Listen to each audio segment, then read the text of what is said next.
सरकारी नौकरी लगना चाह रहे थे उनके साथ भी अन्याय नहीं हो, 3-3 वर्ष तक जो भर्ती नहीं हो पाती है ना, तो विद्यार्थी हताश हो जाता है। विद्यार्थियों के साथ विश्वासघात के जैसे है, और जांच के बाद जो दोषी है उनको उन पर कार्रवाई भी होनी चाहिए। अब कोई भी नहीं रोक पाएगा कंप्यूटर अनुदेशक बनने से। फ्लेकी लाया है QR कोड की शानदार ट्रिक। अभी डाउनलोड करें फ्लेकी ऐप और ऑनलाइन पढ़ें।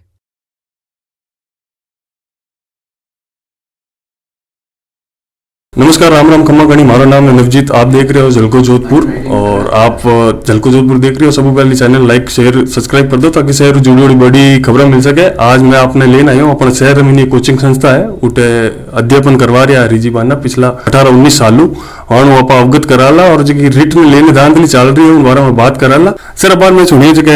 रिट भर्ती थी और बच्चा के साथ अगर एक तरीके से देखो जाओ तो खिलवाड़ रही है के, तो इन बारे में आप कई विचार है? ऐसा है कि जो रेट को लेकर जो धांधली हुई है, जो पेपर माफिया ने जो पेपर आउट्स वगैरह जो ये खबरें आ रही है, निश्चित रूप से एक बहुत बड़ा जघन्य अपराध है। और उन विद्यार्थियों के साथ एक तरह का बहुत बड़ा मतलब एक विश्वासघात के जैसे है, जो बहुत काफी लंबे समय से अपने गांव गली मोहल्ला छोड़ के आते हैं, कई रूम लेके कई हॉस्टल लेके या फिर कोई ब्याज बट्टे से कोई विद्यार्थी पढ़ते हैं, तो उनके लिए तो बहुत बड़ा एक तरह का खिलवाड़ है। तो मेरा ये मानना कि ये ऐसे कृत्यों को बंद करने के लिए अब केवल एक भर्ती को रद्द करना इसका उपाय नहीं है। इसका उपाय तो ये कि इसके लिए कोई एक ऐसा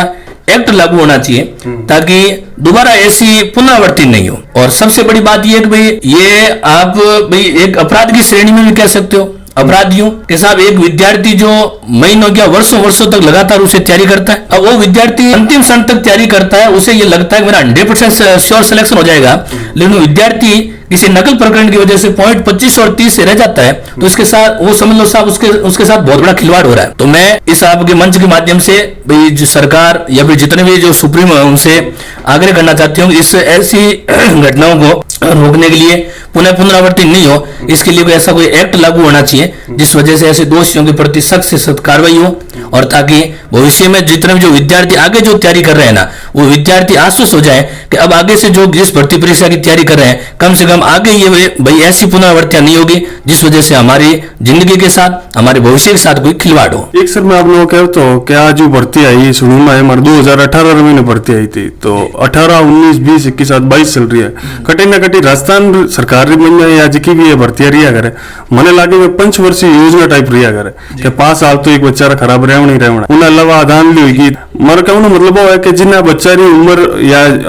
एलिजिबिलिटी की बात करो तो 40 साल रिया करे, जिका आप 40 क्रॉस कर गया है इन टाइम पीरियड के दौरान, वो ना तो सरकार कई करे। बिल्कुल आपका बहुत शानदार सवाल है। ऐसे मतलब भर्ती जो आप कह रहे हो बिल्कुल 5 वर्षीय योजना वगैरह बन चुकी है, इसके लिए हमने उठाई थी कि साहब एक आप 5 वर्ष के कार्यकाल में भले भर्ती आप एक पद निश्चित कर दो, चाहे भले 50,000 निकालो, लेकिन एक ऐसा मापदंड तय होना चाहिए कि साहब वार्षिक योजना होनी चाहिए, प्रत्येक वर्ष भर्ती निकलनी चाहिए ताकि फ्रेशर्स विद्यार्थी उनको भी अवसर मिले, और जो विद्यार्थी लंबे समय से भर्ती परीक्षा की तैयारी कर रहे हैं ना, उनको कम से कम दोबारा इंतजार करने के लिए कम से कम 3-4 साल अपनी जिंदगी के नहीं खपाने पड़े, उन्हें अपनी जवानी के 3-4 साल नहीं खपाने पड़े। तो बेहतर ये रहता है कोई विद्यार्थी मान लो किसी भर्ती परीक्षा पॉइंट 1 से रह गया, अब दोबारा उसी परीक्षा में अपना भाग्य आजमाना चाहता है, लेकिन होता है क्या कि 3-3 वर्ष तक जो भर्ती नहीं हो पाती है ना, तो विद्यार्थी हताश हो जाता है, और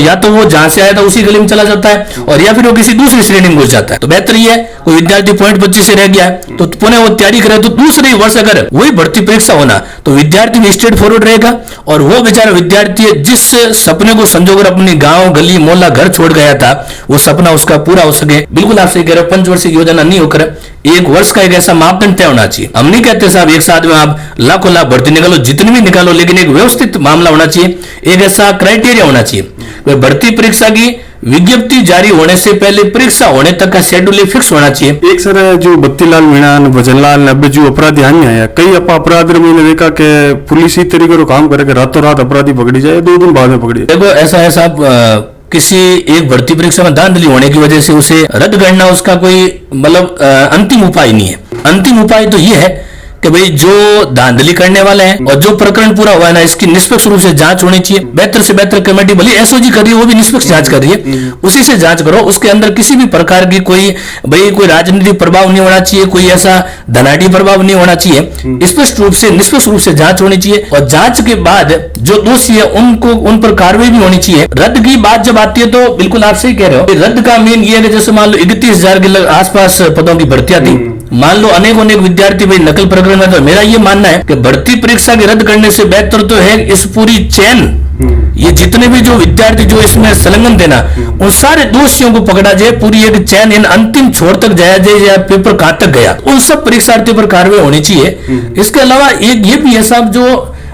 लाखों लाख ऐसे विद्यार्थी जिन्होंने परीक्षा भाग्य आजमाया था, उन्हें ये भी लग रहा है हमारी तैयारी बहुत बेहतर है, और हमारी तैयारी किसी नकल प्रकरण की वजह से हमारा सिलेक्शन नहीं होगा ये भी नहीं जरूरी नहीं है। तो होता क्या, कई विद्यार्थी की तैयारी बहुत शानदार होती है और वो विद्यार्थी चाहते हैं साहब भर्ती रद्द नहीं होनी चाहिए। मैं इसमें पक्ष और विपक्ष को कुछ नहीं बोलूंगा, कारण कि मैं एक शिक्षक हूं और मेरे लिए सभी विद्यार्थी एक तरह के समान है। लेकिन मैं ये चाहता हूं, ठीक है ना, कि जो भी हो निर्णय बिल्कुल निष्पक्ष होना चाहिए और ऐसा काम होना चाहिए जिससे नकल प्रकरण में जो लिप्त है उनको भी सजा मिल जाए, और जो बेचारे काफी लंबे समय से भाई इस परिणाम को लेकर चिंतित थे और सरकारी नौकरी लगना चाह रहे थे, उनके साथ भी अन्याय नहीं हो, ऐसा काम होना चाहिए। आप सर चैन की बात करिए, बार चैन वो बार मैं जस्ट हटाई पहले एक खबर पड़ी कि बाढ़ मेरे गांव और महीने परसों पहुंची है। तो देखो ऐसा है कि इसके लिए तो मैं स्पष्ट कुछ नहीं कर सकता, कारण क्या इसके लिए तो भाई आप मीडिया वाले लोग पता कर सकते हो, कारण क्या मेरा काम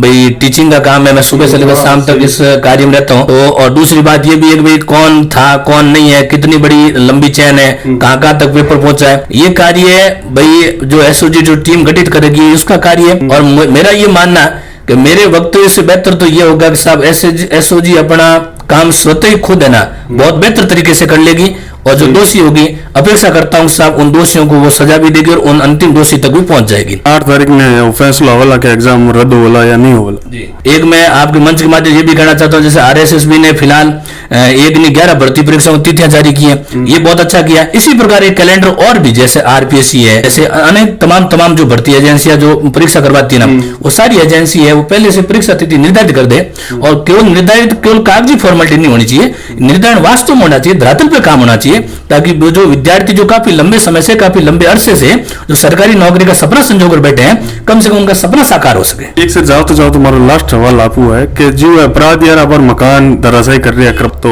मतलब आ चीज करिए खत्म हो जाला चीज, या इन बात कोई स्पेशल कानून या विधेयक रहना चाहिए कि एक बार कोई एग्जाम महीने अपराधी याडो शामिल रहे उन्हें कंप्लीटली मतलब आप बैन कर दो, कोई तरह ना तो एग्जाम दे सके ना कटी उन्हीं मौजूदगी रहे मामला। मेरा ये मानना है कि ये मुद्दा न्यायपालिका का, न्यायपालिका मेरे से बेहतर न्याय कर पाएगी, तो ये यहाँ से मैं इस मंच के माध्यम से फरमान जारी नहीं कर सकता, कारण क्या ये सरकार और सरकार द्वारा गठित एजेंसी और जिसे न्याय के लिए जो भाई एजेंसी गठित हुई है, जो आगे जाकर जो भाई फरमान जारी करेगी उनका फरमान सर्वमान्य होगा। तो बेहतर ये है कि ये बात तो सरकार या जो गठित एजेंसी है वो इसका बेहतर जवाब दे पाएगी। मैं तो केवल बारंबार एक यही कहना चाहता हूँ कि साहब प्रतियोगी परीक्षार्थियों के लिए कुछ ऐसा होना चाहिए जिससे दोबारा ठीक है ना ऐसी घटनाओं की पुनरावृत्ति नहीं हो, ताकि विद्यार्थी हताश नहीं हो, विद्यार्थी चिंता के शिकार नहीं हो। और मैं तो इस मंच के माध्यम से कहना चाहता हूँ कि परीक्षार्थियों आप लोगों को भी स्ट्रेट फॉरवर्ड रहना चाहिए, सोशल मीडिया में ज्यादा ध्यान नहीं देकर, हाँ भाई बिल्कुल गलत हुआ आपके साथ, लेकिन उस गलत के लिए हम बिल्कुल ही भाई पढ़ाई को छोड़ छाड़ के किसी दूसरे रास्ते पे चले जाए, इससे बेहतर यह है कि भाई पुरजोर तरीके से मेहनत को जारी रखिए, कारण क्या भर्ती परीक्षाओं का दौर आया हुआ है और मैं दावे के साथ कह सकता हूँ कि 6-7 महीना बेहतर तरीके से तैयारी कर लोगे तो आने वाला आपके 60 साल का भविष्य सुधर जाएगा। तो आप इतनी देर जुड़े रहा जलको जोधपुर माते और हरीश बाना सर जुड़े रहा सोशल स्टडी पढ़ाया करे सर, और हमारा नाम है नवजीत, आप देख रहे जलको जोधपुर। जय हिंद, जय जोधाना।